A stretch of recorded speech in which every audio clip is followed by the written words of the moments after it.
Hi everyone, this is Varmeer and you are watching Contemporary Politics. Today, I'll be talking about Cabinet Mission Plan. Remember that last time I told you a little bit about the CRIPS mission that was sent by the British government, and the demand for a separate Constituent Assembly was accepted by the British government. But it failed, and that's why the Cabinet Mission Plan was sent. Let's start the video. My dear students, today I'll be talking about the Cabinet Mission Plan.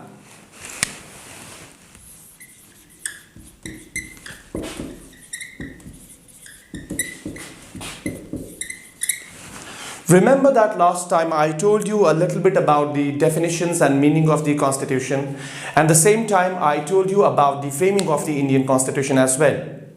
Till date, we have discussed that how the demand for a separate Constituent Assembly was accepted by the British Parliament and how the CRIPS mission plan was sent to India. But ultimately, the demand that was accepted by the British Parliament, it was formulated under the scheme called as the CRIPS mission, but CRIPS mission was totally rejected by both the political parties of India, that is Indian National Congress and Muslim League. That's why it was very important for the Parliament of Britain to send more commissions or one more plan to India, so that the demand that has been accepted now can be formulated under such scheme. That's why after the failure of the CRIPS mission, Cabinet Mission Plan was sent to India, so that a proper plan will be given to the people of India, and then on that plan, on that formulation, they will frame their Constituent Assembly and they will accordingly try to frame the Constitution of India. So Cabinet Mission Plan was the plan that was sent by the British Parliament after the failure of the CRIPS mission. So Cabinet Mission Plan arrived in India on 24th of March 1946. Then ultimately they formed and tried to assess the situation. Then they formulated the scheme and they submitted their report on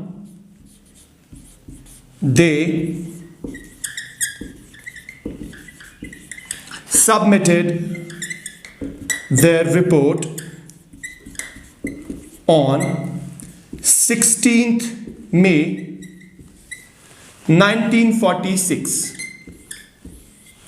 So it was the plan that was formulated by Cabinet Mission Plan, on which the Constituent Assembly of India was framed, and it was the Constituent Assembly of India that was responsible for framing the Constitution of Free India. So you can say that the plan that was given by Cabinet Mission was accepted, it was ratified, and it was implemented in the country. Then ultimately the Constituent Assembly was elected, and then the Constituent Assembly framed the Indian Constitution starting from 1946 till 1949. Let's talk about the scheme that was formulated by the Cabinet Mission Plan. First, this was a 3-member commission, okay, and the members that were a part and parcel of this mission were A.V. Alexander, second, Lord Pethick Lawrence,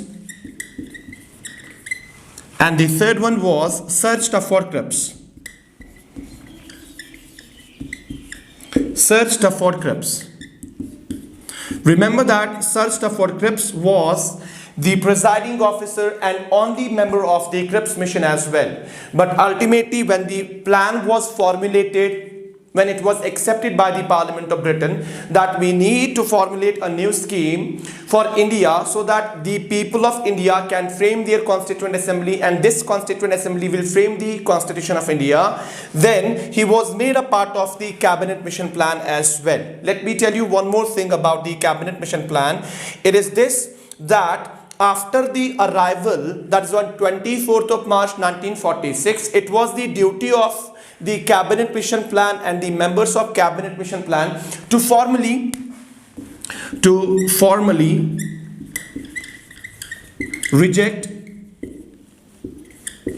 the Cripps mission.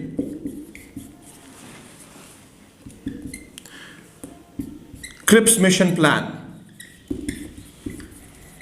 So this was the first duty that the cabinet mission plan actually performed in India and gave a new hope to the people of this country. Now, what was to be done as per the cabinet mission plan for the formation of the Constituent Assembly? Let's talk about that. As per the cabinet mission plan, the Constituent Assembly was to have 389 members. Okay, so it means that the people of this country were given a chance to elect at least 389 members who will become a part and parcel of the Constituent Assembly, and these 389 members of the Constituent Assembly will wholly and solely be responsible for framing of the Indian Constitution. So first of all, they need to elect these 389 members. Remember that last time I told you that on behalf of the Indian National Congress, it was Jawaharlal Nehru to put forth the demand of the Constituent Assembly in front of the British Parliament, but he added one more point, one more thing there. And what was the point? What was the thing about? He said that once the demand will be accepted, the members of this Constituent Assembly shall be elected by the people of India on the basis of universal adult franchise. So this was accepted by the British Parliament. That's why the cabinet mission plan formulated the scheme, and under this scheme the Constituent Assembly was to have 389 members. Let's talk about the members and how many members were given to which part of the country and which section of the society. So cabinet mission plan gave a proper choice to the people of the country to elect the members of the Constituent Assembly, but on the basis of universal adult franchise. Now, out of 389 members,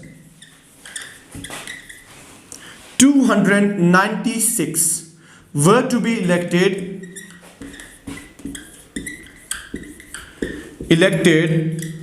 from British Indian presidencies.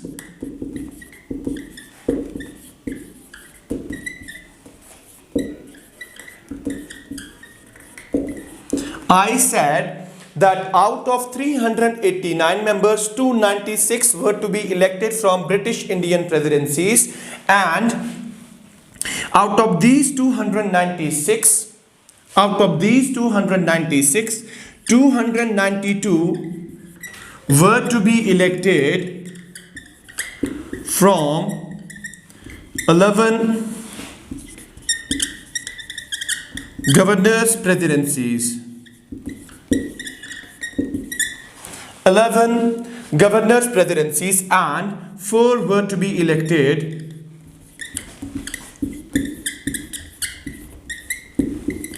from 4 chief commissioners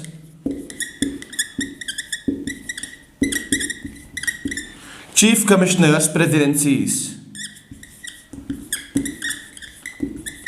I would like to repeat my point. I said that the total composition of the Constituent Assembly was to be 389, but out of 389, 296 were to be elected from British Indian presidencies, and out of 296, this figure, 292 were to be elected from 11 governors' presidencies. That means there were 11 big presidencies or states in India that were directly controlled by the Britishers, and these presidencies or states were controlled by the governors. Then out of 296, 4 were to be elected from 4 chief commissioners presidencies. That means there were 4 small presidencies or states that were directly controlled by the Britishers, but they were directly under the charge of the chief commissioners. So this is how the members were elected in these British Indian provinces. Okay, now let's talk about the remaining members. There were 93 members that were to be elected, 93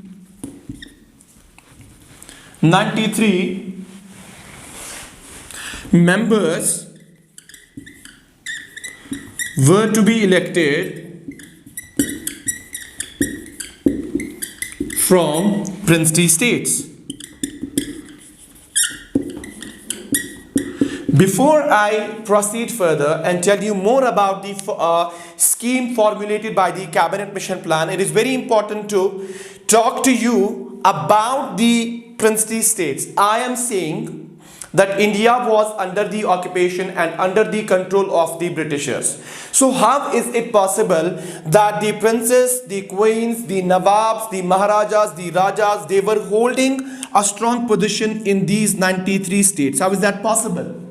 You know, you might have heard about something like Subsidy Alliance in class 8, history, chapter number 5, the revolt of 1857.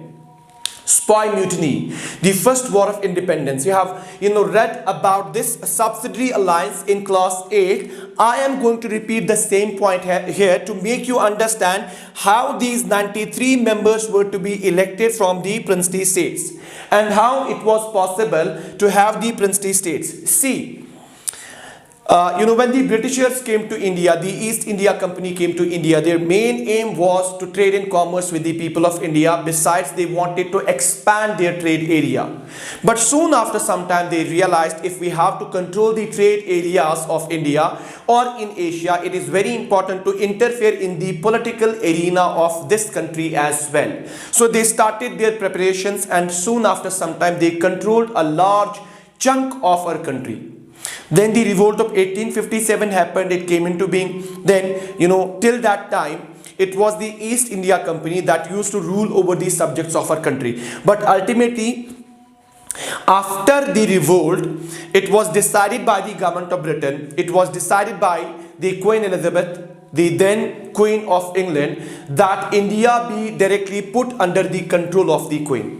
And now my officers will be there to rule over the subjects, but on the conditions or on the orders of the Queen of England. That time there were a number of princely states. It was not possible for the British government to control them directly, because if they had done that, a lot of blood would have been shed. So that's why, to stop such a kind of thing, they started a policy. They devised a policy which is called as the policy of Subsidy Alliance. Now, let me tell you about the Subsidy Alliance to make the point clear. Then you will come to know about how it was possible to have the princely states even under the British rule in our country. See, Subsidy Alliance.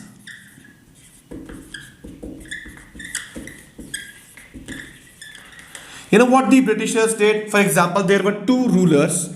For example, A, and the second one is B. They went to these two rulers and they discussed the terms and conditions with them. They actually presented something good to them. They offered something good to them that they cannot refuse. For example, all the time these two rulers, they were at war against each other, and both of them wanted to conquer each other's territory. So that's why the Britishers devised a method which is also called as the divide and rule policy.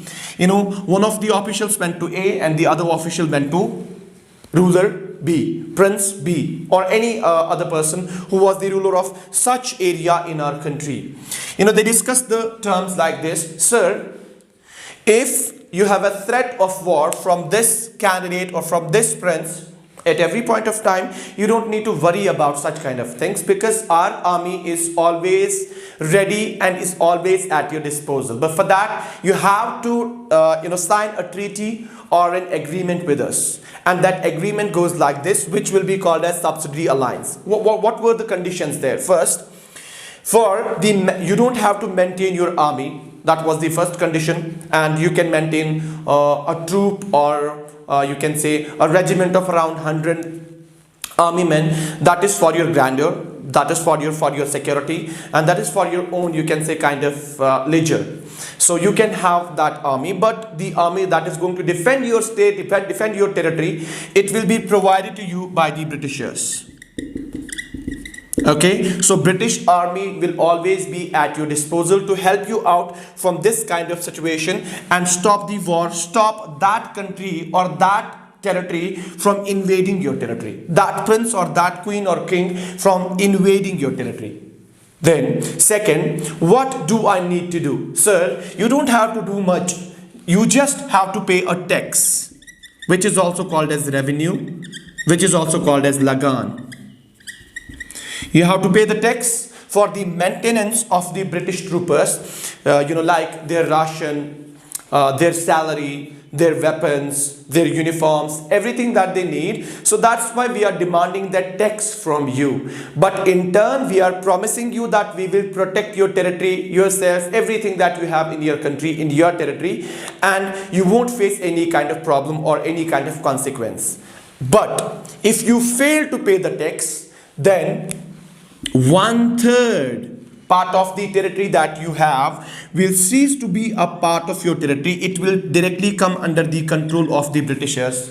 And the same policy was presented in front of this person, and both of them agreed. What happened?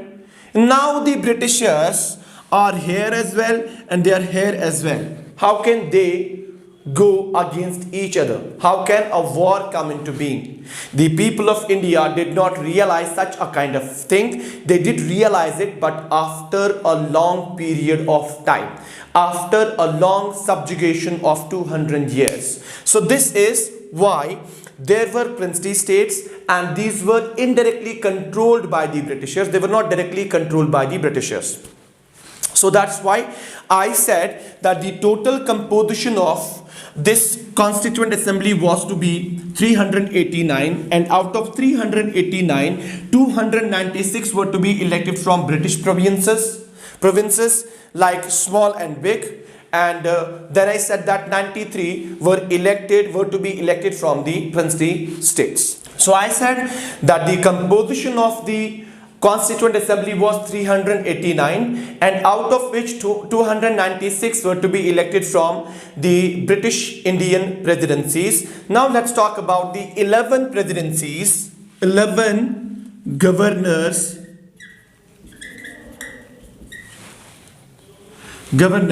presidencies. I'll tell you the name of these 11 presidencies of the governors who were ruled by the governors that time in India, who were ruled by the British governors that time in India. The names are Madras, second is Bombay, third is Bihar, fourth one is Uttar Pradesh, then fifth one is Central Provinces, sixth one is Orissa, seventh is Punjab, eighth is NWFP. The full form is Northwestern Frontier Provinces. Okay, Northwestern Frontier Provinces. Ninth one is Sindh. 10th is Bengal. And the last one is Assam. So these were the 11 big British presidencies that were controlled by the governors, the British governors, and out of 389 members, 292 were to be elected from these 11 presidencies of the Britishers. So that means a large number of members were to be drawn from these 11 presidencies. Now let's talk about the 4 Chief Commissioners presidencies. I'm going to write down the name of these 4 provinces here. Chief Commissioners presidencies. Okay, first one is Delhi, second is Ajmer Mirwara, Ajmer Mirwara. The third one is Coorg, and the fourth one is British Balochistan.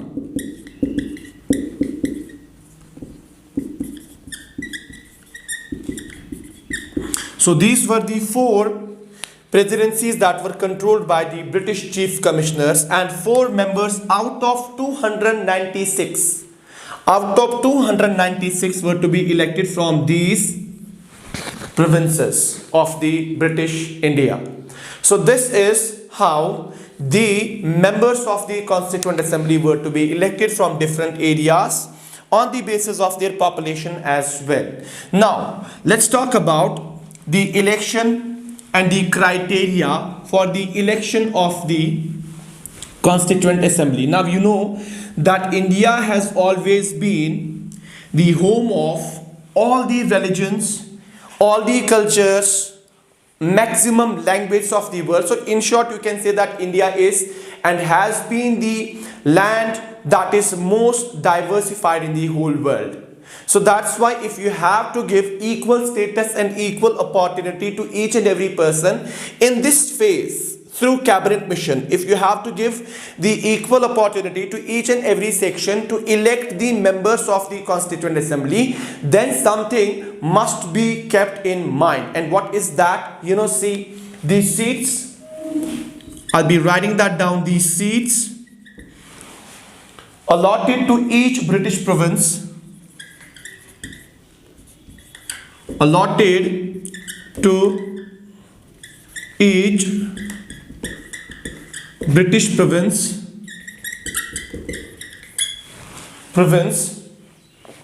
were to be divided among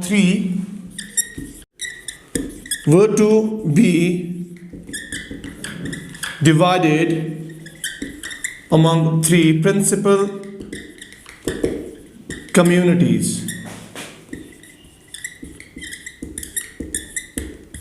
And what were these communities? First, that means in all the areas, I'm talking about the 11 plus 4 British Indian provinces, the population was to be divided into 3 principal communities, and the major sections of the population were: first, Muslims; second, Sikhs; and the third one is general. That means all these sections will be allotted the seats as per their population. Roughly you can say that, for example, if Muslims had a total population in a particular area at around, for example, 1 lakh, okay, so they will be given 4 seats in that area. That means 1 seat per 25,000. Getting my point? So this is how the seats were allotted to these 3 principal communities of India that time in the British Indian presidencies, only to make things, you know, more easier for the people of the country, so that they can participate in the elections on a larger scale, and a large number of people, you know, will try to elect the members of the Constituent Assembly on fairly basis. Besides, all the people will be given a chance to equally participate in the elections by giving them the right of universal adult franchise. Besides Sikhs, for example, the same applies to the Sikhs. General means Hindu, Christians, Buddhists, Jains, Zoroastrians, etc. kind of people that were kept in general kind of category. So this is how the elections were to be, you know, you can say done, or how the elections were to be held in the country. The representatives of each community, as I said, were to be elected by the members of that community only, okay, in Tyrannical Legislative Assembly, and voting was to be by the method of what is called as proportional representation. I'll be discussing this point in the coming lectures, inshallah, what proportional representation is and how we use proportional representation in our electoral system with the help of single transferable vote, which is also called as Hare system.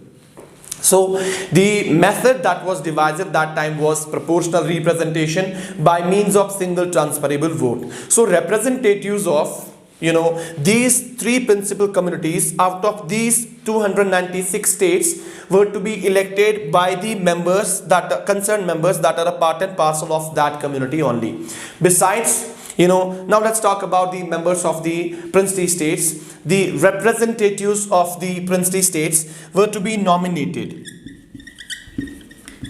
They were to be nominated by the heads of their states. That's princes, kings, queens, etc. So they'll be nominated by them. Thus, you can say that Constituent Assembly was to be a partly elected and a partly nominated body. Moreover, you can also say that the members were to be indirectly elected by the members of the provincial assemblies. Now you know that provincial assemblies are actually the state legislatures. So first of all, the members of the state legislatures will be elected by the people for a term of 5 years. Then these members, when the cabinet mission plan was applied, these members were already there. The members of provincial legislatures, the members of state legislative assemblies, they were already there. So they were also given a chance to participate in the electoral system. So these members who were elected by the people of the country in the first instance, they also had the chance to elect the members of the Constituent Assembly on a limited scale, which is called as limited franchise. Now, what is limited franchise? I'll be explaining this point.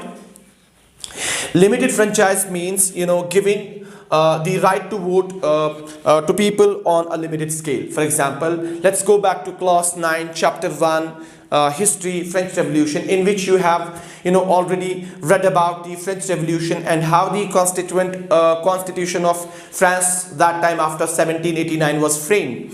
All the people were not given the right to vote. Only those people who were 25 years of age, those people who were like you can say 25 years of old age. Besides, they were men. Besides, they had a lot of property. Besides, they were in a position to pay the tax towards the government. Same is the case with Government of India. That time people were elected in the Constituent Assembly on the basis of what is called as limited franchise. And how it actually worked. I gave the example of France. Let's talk about the system of limited franchise in India. Government of India, that is the British government, they had implemented a law in India which is also called as Government of India Act 1935. So as per this, the limited franchise was given to the people of the country. What was the limited franchise? What were the bases of the limited franchise? First, tax. That means a person must be paying tax. Second, property. He must possess property and he must be educated. So these were the three bases for the limited franchise. That means all the people were not given the right to vote in the provincial elections. That means only those people will participate in the elections of the legislative assemblies who have these things. So then these members who were elected by the people of the country, they have the chance to elect the members of the Constituent Assembly. That was all from my side about today's topic. I'll be discussing more things about the framing of the Indian Constitution, about the Cabinet Mission Plan, and how the Constituent Assembly worked and how they framed the Indian Constitution in the coming lectures. Till then, fi amanillah.